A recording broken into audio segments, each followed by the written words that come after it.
Sababu 5 zinazofanya mwanamke aliyetatuliwa marinda baada ya kuanza kupata madhara asipendwe na mwanaume aliyekuwa anamtatua. Ni muhimu sana kujua kwamba zipo sababu mbalimbali ambazo zinapelekea mwanamke baada ya kuanza kupata madhara huyo mwanaume aliyekuwa anamtatua akaanza kuepuka kuwa naye. Kwa hiyo nimeweza kusogezea hizi sababu ambazo zinamfanya mwanaume kuacha kumpenda huyo mwanamke baada ya kuanza kupata madhara ya kufanywa kinyume na maumbile. Sababu ya kwanza ni kukosa ladha wakati wa kufanya faragha au wakati wa kutatuliwa marinda. Ni muhimu sana kujua kwamba kutokana na hii sababu humfanya mwanaume kuacha kumpenda huyo mwanamke. Kwa hiyo hii pia ni mojawapo ya sababu ambayo humfanya mwanaume kuacha kumpenda huyo mwanamke baada ya kuanza kupata madhara. Na pia sababu ya pili ni sababu ya kuepuka gharama za kumtibia huyo mwanamke. Hii pia ni mojawapo ya sababu ambayo humfanya mwanaume kutoanza kumpenda huyo mwanamke kwa sababu ya hii sababu ya kuepuka gharama ya kumtibia huyo mwanamke. Na pia sababu ya tatu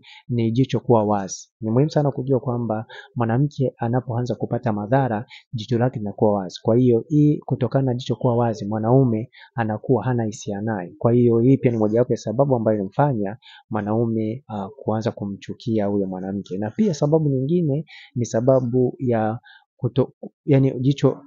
kutokuwa na kutokushindwa kuwa na amnaye katika swala la kufanya faragha kwa sababu hana madhara au ana maradhi. Kwa hiyo hii pia ni mojawapo ya sababu ambayo humpelekea mwanaume kuacha kumpenda huyo mwanamke pale anapoanza kupata madhara. Na pia sababu ya mwisho kabisa ni sababu ya kuogopa kupata maradhi kutoka kwa huyo mwanamke. Kwa hiyo hii pia ni mojawapo ya sababu ambayo humfanya mwanaume kuanza kumkwepa au kutompenda huyo mwanamke kwa sababu ya kuanza kupata madhara baada ya kutatuliwa marinda. Na pia ni vyema zaidi kutambua kwamba asilimia kubwa wanaume wengi hususan wa Kiafrika hawana mapenzi ya kweli. Kwa hiyo anapokutatua ukaanza kupata madhara, lazima ule upendo aliokuwa nao pale uliokuwa hujaanza kupata madhara utapungua. Kwa hiyo hakikisha unakuwa unafahamu kwamba siku ukianza kupenda huo mchezo ukaanza kupata madhara, mwanaume yule ambaye